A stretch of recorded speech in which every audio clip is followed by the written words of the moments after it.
Halo Jitirs, balik lagi sama saya Arya, dan ini adalah rekomendasi HP terbaik di bulan Januari. Dan sebelum masuk videonya, seperti biasa, di sini saya punya beberapa disclaimer ya, yang perlu kalian pahami dulu. Supaya bisa paham konteks gimana dan kenapa HP-HP ini bisa masuk rekomendasi saya di bulan ini. Nah, yang pertama ada Tecnospark Go 2. Ini HP sejutaan yang udah punya dual speaker atau stereo. Dan di HP-HP lain tuh rata-rata emang masih pakai single atau mono speaker. Untuk layarnya juga masih smooth ya, 120 Hz. Cuma mungkin catatan aja di bagian RAM-nya yang masih 4 GB, yang rasanya agak kurang kalau kita pakai buat multitasking yang cukup berat. Yang kedua ada Redmi 14C ya, di harga 1,4 jutaan. Ini emang barang lama, cuma karena harganya udah turun, masih tetap rekomen buat dibeli di 1 jutaan kecil. Nah, yang menarik ya, HP ini juga punya desain yang cukup cakep di harga 1 jutaan dan bonusnya kita dapat layar yang cukup lega ya. 6,88 inch, enak banget buat nonton dan masih dikasih baterai badak di 5160 mAh. Yang ketiga ada Itel City 100 di harga 1,4 jutaan. Ini cocok ya buat yang nyari HP 1 jutaan dengan desain yang tipis. Dan meskipun tipis, dia masih pakai baterai badak ya 5200 mAh. Nah, dari 3 pilihan ini saya prefer ke Redmi 14C ya. Dia bisa dibilang yang cukup all rounder lah di harga 1 jutaan kecil. Nggak cuma baterai badak doang, mesinnya juga masih oke ya buat main game casual dan yang menarik kameranya juga masih containable di 50 megapiksel. Yang pertama ada Infinix Smart 10 Plus di harga 1,6 jutaan. Ini bisa dibilang HP sejutaan yang desainnya ala-ala iPhone Air ya. Nggak cuma dari housing kamera tapi juga style two tone-nya. Dan menarik ini HP juga tipis banget. Tapi dengan ketipisan kayak gini kita masih dapat baterai badak 6000 mAh. Yang kedua ada Redmi 15C di harga 1,7 jutaan. Ini buat yang ngerasa kalau 14C itu agak nanggung karena 15C ini tuh emang lebih di top up di bagian baterai dan chargernya ya. 6000 mAh plus 33 watt nih bener-bener tandemannya oke banget buat dipakai jangka panjang. Yang ketiga ada Samsung A07. Sebenarnya dari segi baterai ya B aja ya, nggak lebih gede dari 2 HP yang tadi karena cuma 5000 mAh. Tapi kalau kita ngelihat speknya emang harga segini tuh speknya yang paling lumayan lah. Kita dapat Helio G99 yang satsep, memorinya udah UFS dan juga dapat jaminan update yang cukup panjang sampai 6 tahun ke depan. Nah, dari 3 pilihan tadi, kalau budgetnya mepet sih yang paling lumayan ya Redmi 15C tentunya ya. Apalagi di harga segitu kita udah dapet baterai dan charger yang sama-sama jumbo lah. Tapi kalau nggak masalah sama budget ya, alias pengen spare di harga hampir 2 juta ya, sekitar 1,8, 1,9, saya prefer buat ambil yang A07 tapi varian paling tinggi, di 6/128. Yang pertama ada Moto G45. Ini harganya udah makin turun ya, sekarang di 2 jutaan tipis dan di harga segini kita udah dapat HP 5G ready, chipset Snapdragon, body vegan leather yang cakep, dan kita dapat software yang super clean ya, bahkan ada fitur Smart Connect yang mana bisa ngasih tampilan desktop pas kita colok ke PC. Yang kedua ada Tecno Pova 7, harganya di 2,3 jutaan. Emang sih HP ini tuh bukan HP 5G ya, tapi meskipun dia cuma 4G, chipsetnya udah lumayan ngebut ya, dipakai Helio G100 dan ini pilihan menarik kalau kita ngincer HP 2 jutaan yang baterainya monster, karena dia udah pakai baterai 7000 mAh plus ditanemin charger kenceng di 45 watt. Dan yang ketiga ada Poco M7 Pro di harga yang cukup stabil di 2,7 sampai 2,8 jutaan. Yes, di sini kita dapat HP 5G juga dengan storage yang cukup lega ya, 256 GB juga dan masih punya kamera yang cukup containable di 50 megapiksel. Dan perlu diingat ya, kalau kita lihat di pasar global, penerusnya ini udah mulai rilis nih ya, Poco M8 Pro. Yang katanya sih pakai chipset Naga gitu, Snapdragon 7S Gen 4 kalau nggak salah. Jadi tungguin aja keluarnya di Indonesia. Nah, dari 3 pilihan tadi, saya paling suka sama Moto G45 sih. Selain harganya yang paling hemat dari yang lain, ini HP udah 5G dan dipakai konten tuh masih enak banget ya. Kamera videonya stabil depan belakang.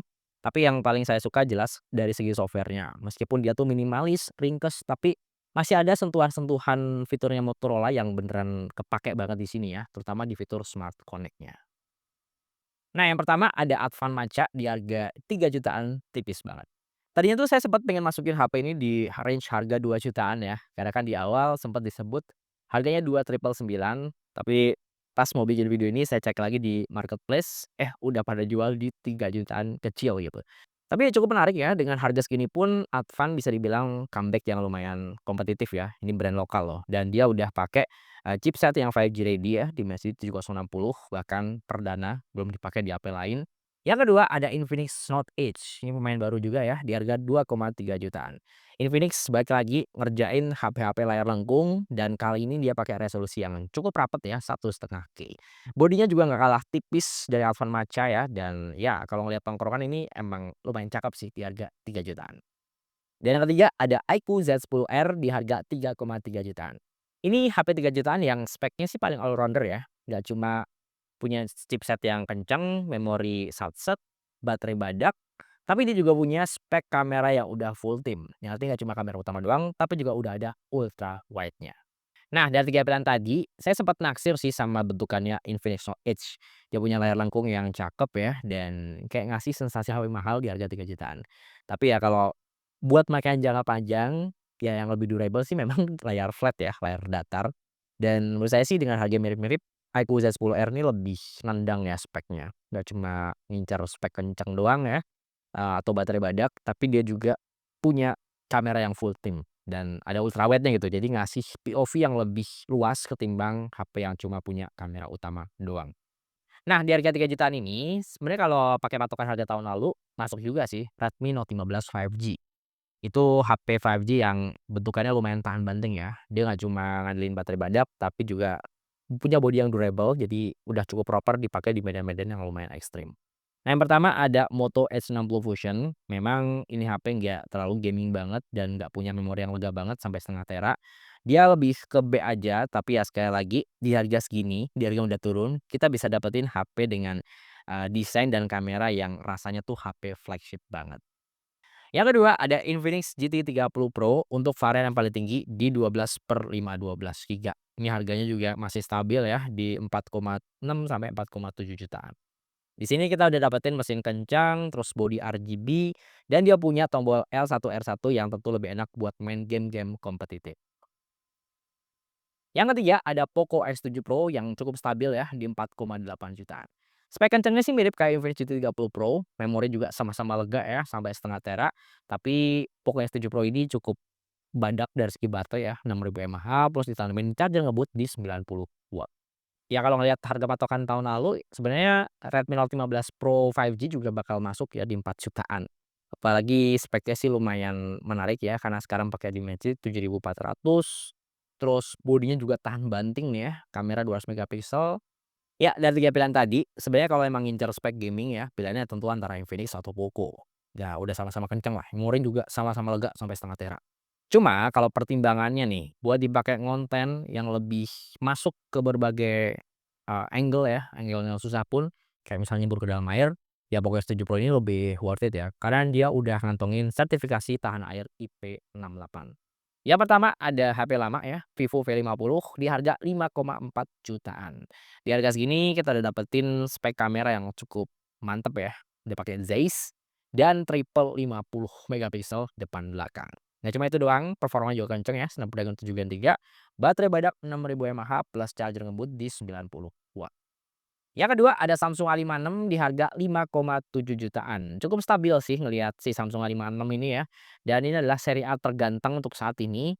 Yang mana saran saya sih kalau 5 jutaan mending ambil yang varian paling tinggi sekalian di 12/25 GB. Ini spek yang cukup future proof ya buat dipakai jangka panjang. Apalagi HP ini juga dapat jamin update sampai 6 tahun ke depan. Dan yang ketiga ada iQOO Neo 10 yang harganya juga makin tinggi lagi. Sekarang kita dapetin yang 8/256 aja, itu harganya udah 5 jutaan gede banget. Udah hampir 6 juta, Pak. Terakhir saya cek ini 5,8 juta ya. Tapi ya tetap aja di harga segini kita masih dapat spek mesin yang cukup monster ya, 8 S Gen 4, terus ditandemin sama layar 144 Hz dan baterainya juga gurih banget ya, 7.000 mAh plus charger 120 watt. Ya, dari tampilan tadi, kalau pertimbangannya tuh ngincer spek kamera buat konten sih, menurut saya sih Samsung A56 lebih oke ya. Dia nggak cuma punya skill kamera 4K yang stabil, tapi mic-nya juga lumayan proper buat dipakai ngonten. Ya meskipun tanpa embel-embel Leica atau Zeiss. Yang pertama ada Poco F7.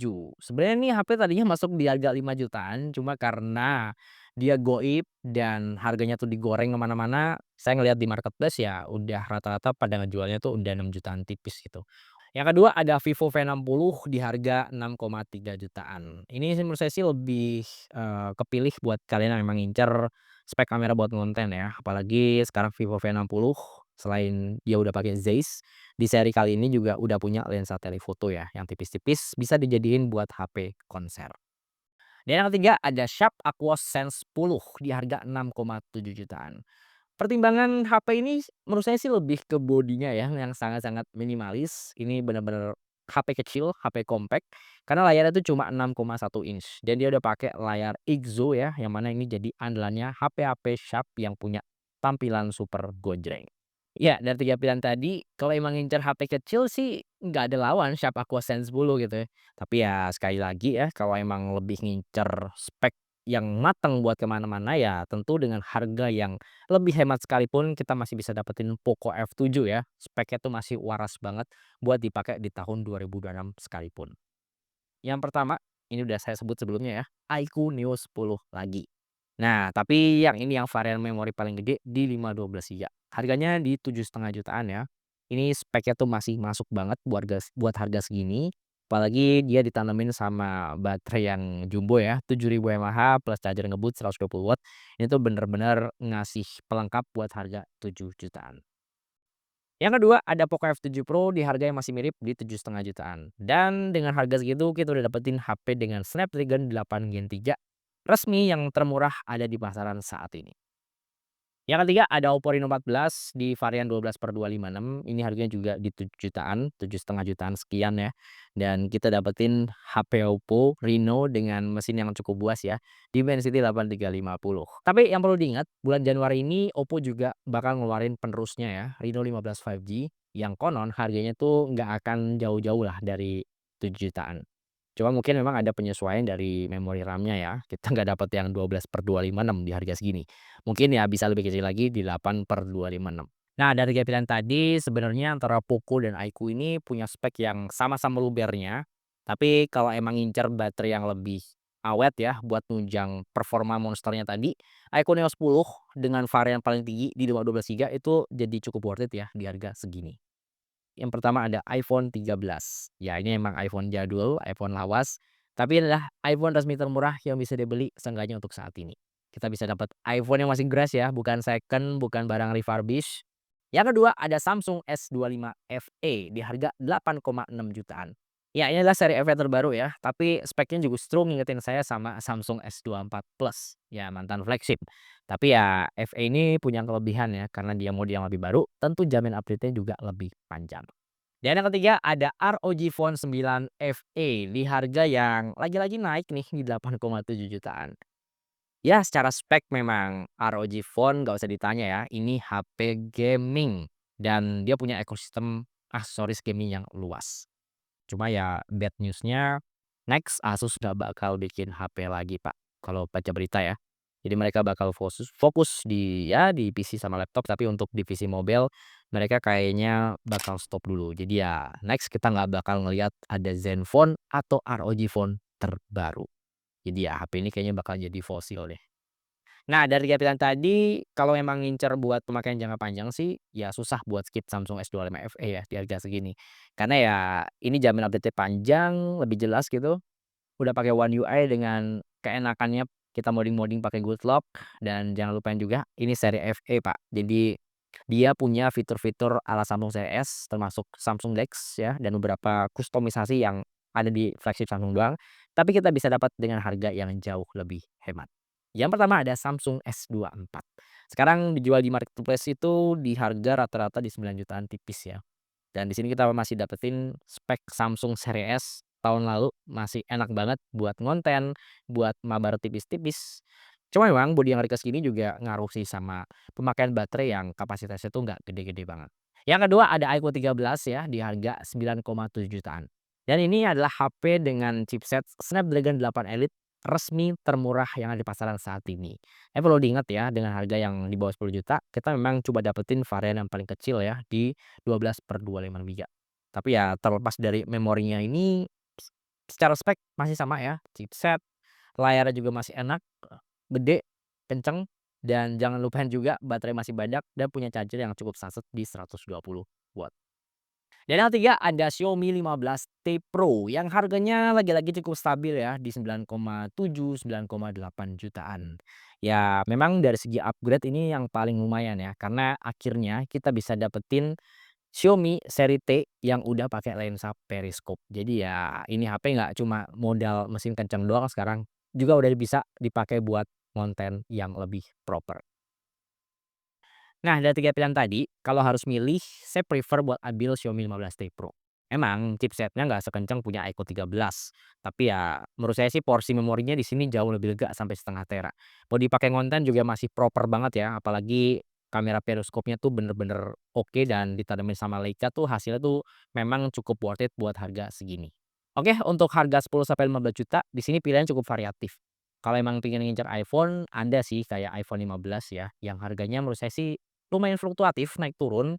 Kayak bulan lalu tuh yang 128 GB aja ada yang jualan 10 juta sekian. Nah, sekarang udah balik naik lagi jadi 11 juta sekian ya. Dan kalau pengen yang 25 GB yang lebih aman, itu juga lebih mahal di 13 jutaan. Nah, kalau pengen ngincer HP yang lipat-lipat, flip, ada juga nih Samsung Z Flip 6 yang tren harganya sebenarnya cenderung turun, tapi nggak tahu kenapa bulan ini tuh dia sedikit naik lagi ya, padahal bulan lalu tuh yang 512 GB aja udah ada yang jual di 11 juta, tapi sekarang udah naik semuanya ya rata-rata di 12 jutaan. Mau yang kecil tapi speknya tetap monster, ada juga nih Vivo X300 di harga 14 juta. Nah, ini bodinya kecil ya, tapi speknya tuh monster semua. Jadi dia tuh nggak cuma ngandelin spek mesin flagship doang, tapi kameranya tuh bener-bener totalitas ya.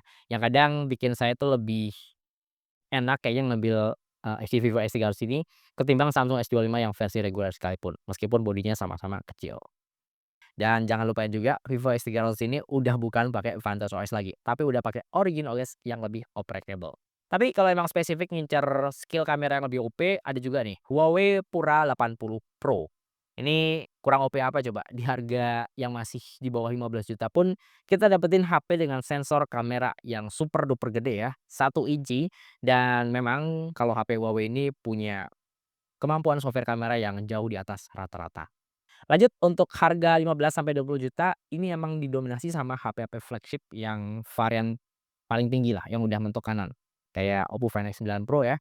Menurut saya sih harga di atas 15 juta mending ambil yang varian Pro-nya sekalian, apalagi dia udah lebih proper, punya lensa tele 200 megapiksel.